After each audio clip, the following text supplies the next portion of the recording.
everyone. Today we are making some Italian ricotta cookies. These are so delicious. They're really, really simple. If you like to bake at the holiday time or really any time, you're going to love these and they're going to be a hit for your family, I promise. So I'm making them gluten-free today, but you can use either all-purpose flour or gluten-free flour. I've already prepared a half a batch. So the recipe is posted in the description of this group with the full measurements. I'm just gonna do a half batch with all of you. So for a half batch, I'm starting with a stick of butter, and quite honestly, a half batch actually makes a lot, so some of you may only want to do that much too. So we are gonna mix the butter with some sugar. So I've got a cup of sugar, I've got them all pre-measured. Hey, check these out, by the way. These are our prep bowls. So you get in the set, you get 2 of the 3 cup, 2 of the 2 cup, and then 6 of these. They're wonderful for gifts. You can have 6 little gifts with candy inside, and that's a perfect gift for someone. So since we're talking holiday, right? So add your cup of sugar, just plain old white sugar, and we're going to cream that. If you are a new baker, creaming means you are blending your sugar and your butter to get it fully blended before you start adding other things. It makes for smoother cookies. So I'm using our Flex Plus multi-prep. To get it started, this is your release button here. You want to hold, or excuse me, the safety switch, hold it down, and then you can start it. Once it gets started, then we can speed it up a little bit. So you want to make sure your butter is softened but not melted, okay? And just give it a little bit of time so it's fully incorporated. You can kind of see what's going on. I'm using the stainless mixing bowls today. It's best not to use glass bowls with beaters like this because you can really damage your bowl. And this one is all cordless. See, it's a battery. All right, that looks pretty good. Still a little bit crumbly, but the butter is soft. So I'm gonna go ahead and add an egg. And you're gonna mix all that up. And then I'll pause it for just a second so we can add a couple other things. So with these cookies, you're gonna add some zest. So zest is the colored part of your citrus. You can do orange or lemon or blend. I've already zested most of this lemon, but I saved a little bit to show you. This is our microplane.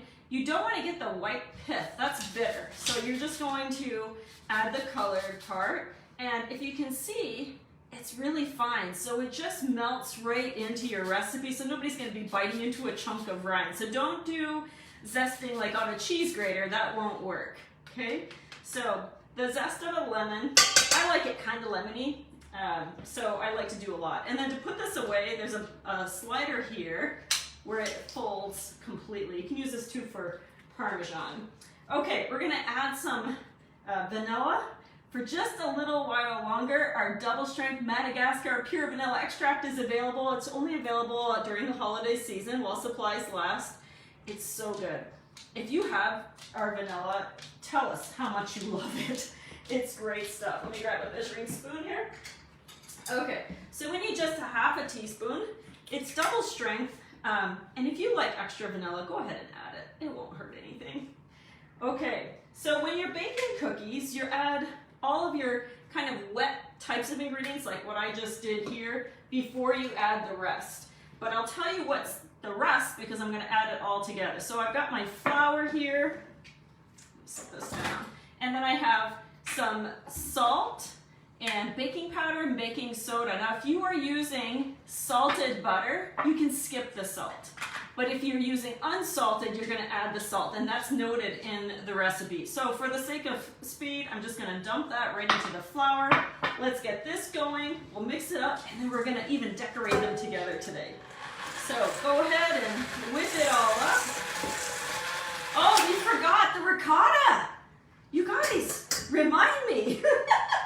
That's kind of important, they're ricotta cookies. Let me show you the easiest way to do this. The recipe calls for a pound of ricotta. I didn't even take the time to figure out how much that was. So just take your scale, turn it on, and hit the tare feature. Have you done that before? When you hit the tare feature, it zeroes out your scale. so that you can use it to weigh ingredients. I'm using whole milk ricotta. I can't believe I almost forgot that. I need just a half a pound. So I think, eyeballing it, well, I'll tell you what I think that is.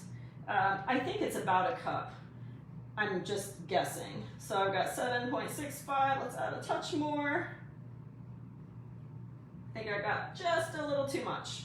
There we go, 801. I don't know if you can see that, but it's perfect now. I love using the scale also for weighing pastas and other things that, you need precise measurements. And if you're a serious baker, weighing your things like flour give you the most accurate results. All right, let's finish this up.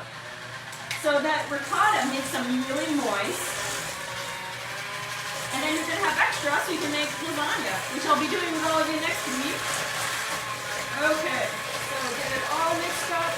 You see how fluffy that is? It's just perfect. Reduce the speed. You can go ahead and add your flour mixture. And we're just gonna blend it now until it all comes together. And it looks like I've used all my ingredients. I don't think I've forgotten anything else. There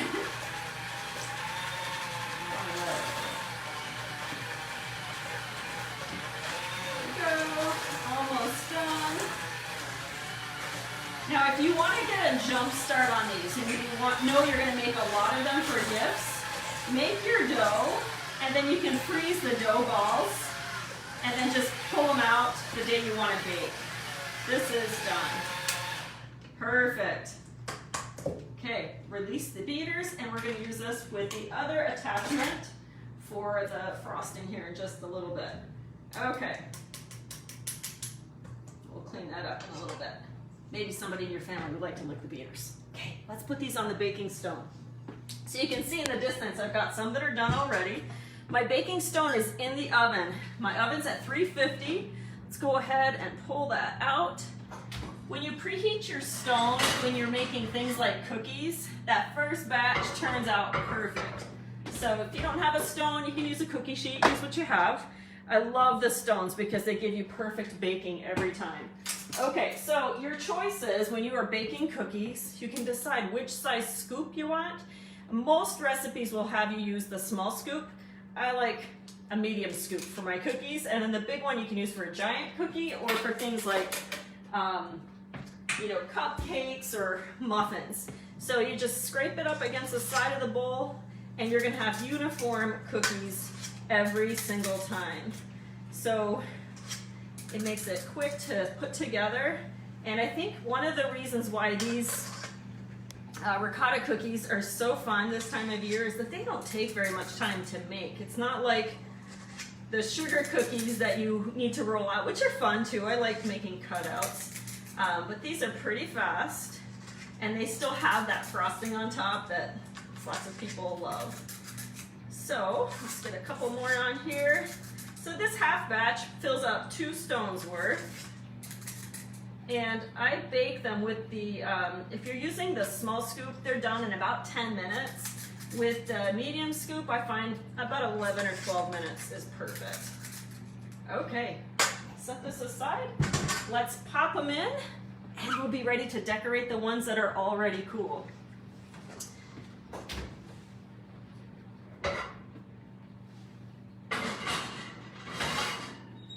Here we go. Timer. And actually we'll do 11 minutes. There we go. All right, let's make frosting.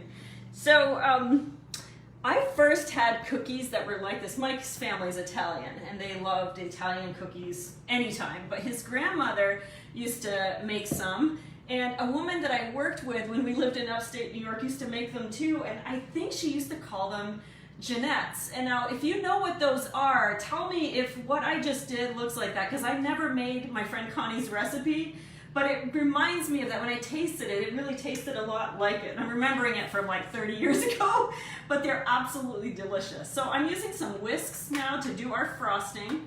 Just pop those in. And we have in here, half batch again, a cup of, 1 or 2 cups, I don't know, I did a half batch, whatever's printed, of the powdered sugar. more of the lemon zest and some butter. And so to this, we're gonna add a bit of lemon juice. And I like to add that before I add the milk, because I don't want to have to add more. You know, when you're making frosting, it doesn't take very much. So anyway, add some juice. I've got the citrus press, and I'm just gonna squeeze a little bit in there. We don't need a lot, and I probably won't need much of the milk either. And then I'm gonna put in about a 1/4 teaspoon or so, I'm gonna eyeball it, of the vanilla. This is gonna be so good. And I'm gonna whip this up before I add that little touch of milk. That way I can see how much I need. Okay, so let's go nice and slow, or else I'm gonna get a face full of this powdered sugar. There we go. All right, I'm just gonna drizzle in a little bit at a time. I did about a tablespoon. And you want it to be a little bit like a glaze. Or not, depending on how you like it. I'm gonna add just a touch more milk. There we go. I think this will be perfect. And you can see it comes together pretty nice. And gotta make sure it's good, right? I think it needs just a touch more milk. That'll make it a little thinner. Now somebody in your family will totally love licking the beaters from this, right? Okay, done. Now let's go ahead and clean it up. Or not clean it up, but let's decorate. So we'll get rid of this. And got a fresh mat. We're gonna have some fun. Making cookies with your kids and grandkids is such a fun thing to do, especially this time of year.